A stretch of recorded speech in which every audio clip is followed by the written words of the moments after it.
দলের রাশ সুপ্রিমোর হাতে, ক্ষমতার রাশ অভিষেককে দলের আংশিক দায়িত্ব। বৈঠক থেকেও নিশ্চুপ অভিষেক। রাজ্য স্তরে মুখপাত্র বদলের ইঙ্গিত, দলীয় কর্মীদের স্পষ্ট বার্তা নেত্রের। সংবাদ মাধ্যমে যে কেউ মুখ খুলবে না, কথা বলার জন্য দলের মুখপাত্ররা আছেন। ঘরে বসে রাজনীতি নয়, মাঠে নামুন। কোনো ব্যাপারে প্রশ্ন থাকলে দলকে জানান। দলের অভ্যন্তরীণ গণতন্ত্র আছে, দলীয় নির্দেশ না মানলে কড়া ব্যবস্থা, কার্যত ছেঁটে ফেলার নির্দেশ রাজ্য সভাপতিকে, নির্দেশ নেত্রীর। দলীয় কোন্দল মেটানোর নির্দেশ মেদিনীপুর পুরসভা, দ্বন্দ্ব মেটানোর দায়িত্ব মানস ভূঁইয়াকে। সার্বিক জানবো আজ কালীঘাটে যে বৈঠক ছিল রাজ্যের শাসক দল তৃণমূল কংগ্রেসের, পূর্ব এবং পশ্চিম মেদিনীপুর জেলার নেতৃত্বদের নিয়ে এই বৈঠক। টেলিফোনে রয়েছে আমাদের প্রতিনিধি রাজা সাহা। রাজা, বৈঠক থেকে কি নির্যাস বেরিয়ে এলো? দেখো, তোমায় বলি যে আজকে মমতা বন্দ্যোপাধ্যায় দীর্ঘ প্রায় 1.5 ঘন্টার বেশি সময় ধরে মেদিনীপুর জেলা নেতৃত্বদের নিয়ে বৈঠক করলেন। লোকসভা নির্বাচনের পূর্বে বলা যেতে পারে যে একটা চুলচেরা বিশ্লেষণ করে লক্ষ্যমাত্রা বেঁধে দেওয়া হলো মেদিনীপুর জেলা অর্থাৎ পশ্চিম মেদিনীপুর জেলার যে নেতৃত্ব এসেছিল তাদের প্রত্যেককে। লক্ষ্য একটাই, 2024 লোকসভা নির্বাচন জয়লাভ করতে হবে। কড়া বার্তা দেওয়া হয়, একেবারে তোমায় বলি যে কড়া বার্তা দেওয়া হয়। মেদিনীপুর জেলার যিনি সভাপতি রয়েছেন তাকে কড়া বার্তা দেওয়া হয় এবং তাকে স্পষ্ট বলা হয়েছে জুন মালিয়ার সঙ্গে দ্রুত সমস্যা মেটাতে হবে, একসঙ্গে কাজ করতে হবে। কোন রকম মন্তব্য করা যাবে না প্রকাশ্যে। যদি দলের কোনো নেতৃত্বের প্রতি ক্ষোভ থাকে তাহলে দলের অন্দরেই কিন্তু সেই বিষয় নিয়ে আলোচনা করতে হবে। যদি সামাজিক যে মাধ্যম রয়েছে সেখানে পোস্ট করা হয় তাহলে কিন্তু ছাড়িয়েও কিন্তু নিরাপদ করবে না দল। কার্যত কড়া হুঁশিয়ারি কিন্তু দলনেত্রী মমতা বন্দ্যোপাধ্যায়ের পক্ষ থেকে দেওয়া হয়েছে। পাশাপাশি তোমায় বলি যে কেশিয়ারি ব্লকের সভাপতি শ্রীনাথ হেমব্রম তাকে সরানোর নির্দেশ আজকে মমতা বন্দ্যোপাধ্যায় দিয়ে দিয়েছেন। দেব অর্থাৎ দীপক অধিকারী ঘাটাল লোকসভার যিনি সাংসদ, তার সঙ্গে জেলা নেতৃত্বের বেশ কিছু সমস্যা হচ্ছিল। কার্যত আজকে কিন্তু ঘাটাল সাংগঠনিক জেলা নেতৃত্বের কড়া বার্তা দেওয়া হয়েছে এবং তাদেরকে বলা হয়েছে দেব আমাদের দলের সম্পদ, দেবকে সঙ্গে নিয়ে কাজ করতে হবে। কেন ওর সঙ্গে সমস্যা করা হচ্ছে এই প্রশ্ন তুলেছেন দলনেত্রী, যেটা সূত্রে খবর। এবং পাশাপাশি তোমায় বলি যে মেদিনীপুর পুরসভায় একাধিক যে কাউন্সিলর রয়েছেন তারা বিক্ষোভ ঘোষণা করেছিলেন। এক সপ্তাহের মধ্যে সেই বিক্ষোভ নিরসনের জন্য কিন্তু কার্যত মানস ভূঁইয়াকে দায়িত্ব দেওয়া হয়েছে বলে সূত্র মারফত খবর পাওয়া যাচ্ছে। এবং একই সঙ্গে তোমাকে বলি যে একাধিক ইস্যু, সব ইস্যুতে কিন্তু বই ছাপানো হবে, সেই বই ছাপানোর নির্দেশ দেওয়া হয়েছে অভিষেক বন্দ্যোপাধ্যায়। তুমি সঙ্গে থাকো। এই মুহূর্তে আমরা টেলিফোন লাইনে যোগাযোগ করতে পেরেছি সিপিএম সাংসদ তথা বর্ষিয়ান আইনজীবী বিকাশ রঞ্জন ভট্টাচার্যের সঙ্গে। বিকাশ দা, ক্যালকাটা নিউজে আপনাকে স্বাগত। বিকাশ দা, দলীয় তৃণমূল সুপ্রিমোর নির্দেশ দলের রাশ টানতে হবে যেভাবে হোক, এবং একই সঙ্গে কোথাও যেন মনে হচ্ছে যে দলীয় নির্দেশ না মানলে তাকে বহিষ্কার পর্যন্ত করা হবে, গুরুত্ব দেওয়া হচ্ছে এবং সংবাদ মাধ্যমের সামনে যে কেউ মুখ খুলবে না। দলের মুখপাত্রকে সাবধান বাণী। দলের রাশ কোথাও যেন সুপ্রিমোর হাতে, ক্ষমতা হ্রাস হলো অভিষেক বন্দ্যোপাধ্যায়, কি বলবেন? দেখুন, ওদের দলের যে ভেতরে দ্বন্দ্ব, সেই দ্বন্দ্বটা আজকাল মেটানো যাবে না। এই দ্বন্দ্বটা হচ্ছে মূলত এই যে ব্যাপক দুর্নীতি হচ্ছে, দুর্নীতির মধ্যে তৃণমূল কংগ্রেসের তো ব্যাপক অর্থ আসছে। এই অর্থের নিয়ন্ত্রণ কার কাছে থাকবে এ নিয়ে দ্বন্দ্ব। অভিষেকের কাছে থাকবে অর্থের নিয়ন্ত্রণ না মমতার কাছে থাকবে, এই সমস্যাটা মেটাতে পারছেন না। যতই মমতা বন্দ্যোপাধ্যায় উচ্চস্বরে কথা বলুন না কেন, এটা আজকে প্রায় ঘটনার মতো দাঁড়িয়ে গেছে যে গোটা দলের সংগঠনটাই চলে গেছে অভিষেকের নিয়ন্ত্রণে। এবং অভিষেক এখন এই দুর্নীতি টাকা নিয়ন্ত্রণ করতে চান, সেই জন্যই তিনি আপ্রাণ চেষ্টা করছেন এই অভিযোগ থেকে বাঁচবার জন্য। আদালতে দৌড়চ্ছেন পাগলের মতো, এখানে সেখানে যাচ্ছেন, বিচারপতিদের বিরুদ্ধে, আইনজীবীদের বিরুদ্ধে কুৎসা করছেন। সুতরাং দলটা এখন প্রায় ভঙ্গুর অবস্থায় আছে, এটুকু বলতে পারি। ধন্যবাদ বিকাশ দা। কথা বলছিলাম সিপিএম সাংসদ তথা বর্ষিয়ান আইনজীবী বিকাশ রঞ্জন ভট্টাচার্যের সঙ্গে। দলের রাশ সুপ্রিমোর হাতে, ক্ষমতার রাশ অভিষেককে দলের আংশিক দায়িত্ব মানস ভূঁইয়া। বৈঠকের পর তার কিছু প্রতিক্রিয়া আমরা পেয়েছি, শোনাবো আপনাদের।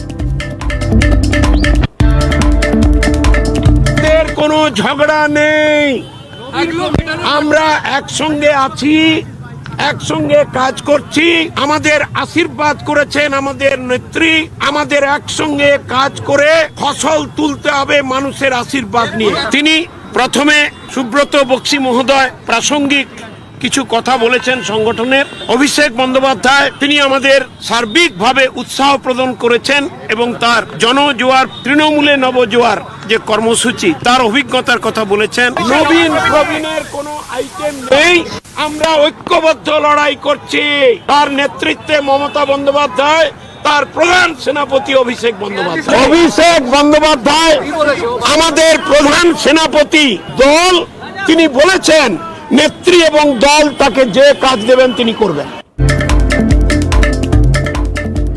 রাজ্য স্তরে মুখপাত্র বদলের ইঙ্গিত পর্যন্ত দেওয়া হয়েছে আজকের বৈঠকে। এই মুহূর্তে টেলিফোন লাইনে যোগাযোগ করতে পেরেছি কংগ্রেসের মুখপাত্র সৌম্য আইচ রায়ের সঙ্গে। সৌম্যদা, ক্যালকাটা নিউজে আপনাকে স্বাগত। সৌম্যদা, দলের রাশ সুপ্রিমোর হাতেই থাকছে, ক্ষমতা কোথাও হ্রাস হচ্ছে অভিষেককে দলের আংশিক দায়িত্ব এবং দলীয় বেশ নির্দেশ দেওয়া হয়েছে, কড়া নির্দেশ মুখপাত্র বদলে রাজ্য স্তরে, সেখানেও নির্দেশ দেওয়া হয়েছে, কি বলবেন? দেখুন, মুসল পর্ব শুরু হয়েছে অনেকদিন আগে। এই মুসল পর্ব বাইরে থেকে ঢাকা দেওয়া যাবে না, ওই শাক দিয়ে মাছ ঢাকা আর যাবে না, শাক সব বেরিয়ে পড়ছে। তো সারা পশ্চিমবঙ্গ জুড়ে আড়াআড়ি ভাবে বিভক্ত হয়েছে তৃণমূল কংগ্রেসের ভাইপোর গ্রুপ এবং পিসির গ্রুপ।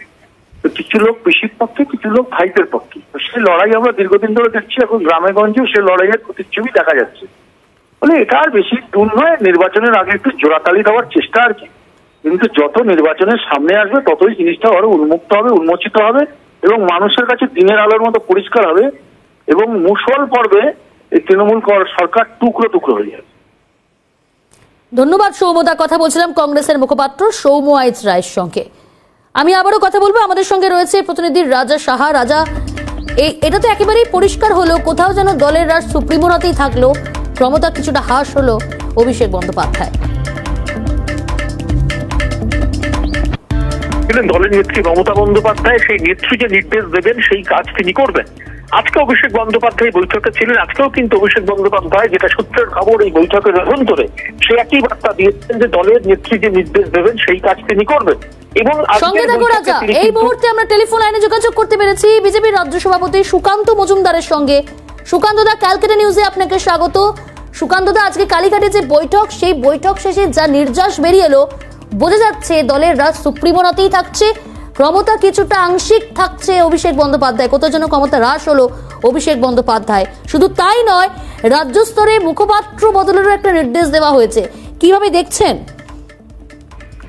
দেখুন, আমার মনে হয় যেন তৃণমূল কংগ্রেস এই মুহূর্তে এখন এই নবীন প্রবীণ কৃষি কংগ্রেস, তৃণমূল কংগ্রেস ভার্সেস ভাইপো তৃণমূল কংগ্রেস, এই লড়াই চলছে। কে হাঁটতে পারে, দৌড়তে পারে, কে পারে না, এসব চলছে। এখন চলবে, বিনাশ কালে চলে এসছে, এখন বিনাশকালে বিপরীত বুদ্ধি হবে এবং এখন মুসল পর্ব চলছে তৃণমূল কংগ্রেসে। স্বাভাবিকভাবে আস্তে আস্তে তৃণমূল কংগ্রেস দলটার বাতি নেবার টাইম এসে গেছে। জ্যোতি তো অলরেডি নিভে গেছে, আর বাতিতে নেই।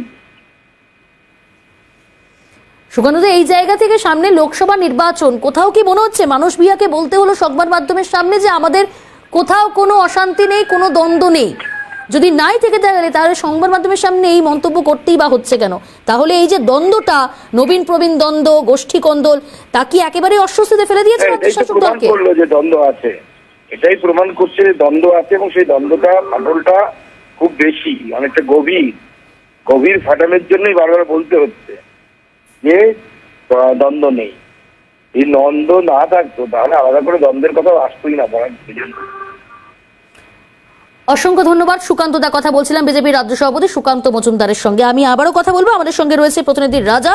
রাজা, যেমনটা বলছিলে তুমি, তোমায় বলি যে আজকে মমতা বন্দ্যোপাধ্যায় তিনি কিন্তু মন্তব্য করেছেন, বেশ কয়েকজন রাজ্যের মুখপাত্র যারা রয়েছেন, দলের মুখপাত্র রাজ্য স্তরে, তাদের কিন্তু কাজে মমতা বন্দ্যোপাধ্যায় খুশি নন এবং রাজ্য স্তরের বেশ কয়েকজন মুখপাত্র বদলের ইঙ্গিত কিন্তু আজকের এই বৈঠকে পাওয়া গিয়েছে। এবং যেটা সূত্রের খবর, অভিষেক বন্দ্যোপাধ্যায় এবং সুব্রত বক্সী তারা একসঙ্গে কথা বলেই রাজ্য স্তরে নতুন মুখপাত্র, নতুন মুখ আসবেন, নাকি যারা বলছেন তাদের মধ্যে কাউকে বাদ দেওয়া হবে সেই সিদ্ধান্ত নেবেন। এবং একই সঙ্গে তোমাকে যে বিষয়টি বলি যে মেদিনীপুর জেলাকে নিয়ে বৈঠকে প্রথম দিন তিনি কিন্তু আজকে বলে দিয়েছেন দুটি লোকসভা কেন্দ্র, অর্থাৎ মেদিনীপুর এবং ঘাটাল, দুটি জিততে হবে। 2019 আমরা দেখতে পেয়েছিলাম যে মেদিনীপুর লোকসভা কেন্দ্র থেকে মানস রঞ্জন ভূঁইয়া তিনি পরাজিত হয়েছিলেন, জয়লাভ করেছিলেন বিজেপি প্রার্থী দিলীপ ঘোষ। ফলত কোনোভাবেই ফাঁকফোকর রাখা চলবে না, গোষ্ঠী কন্দল করা চলবে না, ঐক্যবদ্ধভাবে একত্রিত ভাবে কিন্তু কাজ করতে হবে, এমনটাই কিন্তু আজকে মমতা বন্দ্যোপাধ্যায় দলের নেত্রী নির্দেশ দিয়েছেন বলে সূত্র মারফত খবর পাওয়া গিয়েছে। ধন্যবাদ রাজা। আমাদের সঙ্গে টেলিফোন লাইনে ছিল প্রতিনিধি রাজা। রাজা, তোমার সঙ্গে আমি প্রিয়াঙ্কা ছিলাম।